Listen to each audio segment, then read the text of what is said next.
La Chambre haute du Parlement russe a adopté à l'unanimité la loi martiale décrétée par Vladimir Poutine dans les 4 régions ukrainiennes annexées.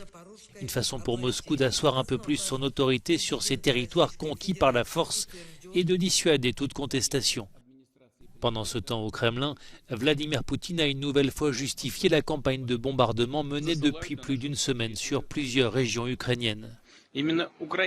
Les Ukrainiens envoient des groupes de saboteurs sur notre territoire.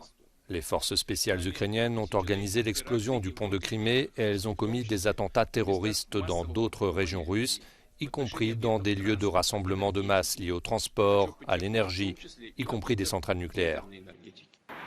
Dans les rues de Moscou, les combats en Ukraine et l'annexion des 4 régions sont dans tous les esprits. Chacun y va de son analyse avec prudence. Il faut protéger ces territoires. L'annexion, c'est l'agression de l'Ukraine, pas la nôtre. Il est juste de protéger son peuple, d'autant qu'il fait partie de la Russie. C'est une situation très étrange. Il y a des combats en cours, mais je ne crois pas vraiment, et c'est un euphémisme, à ces référendums. À Kherson, dans le sud-est de l'Ukraine, la Russie a commencé l'évacuation de civils alors que la contre-offensive de Kiev s'intensifie dans la région. Mais des responsables ukrainiens voient à travers ces évacuations un prétexte et dénoncent des méthodes soviétiques.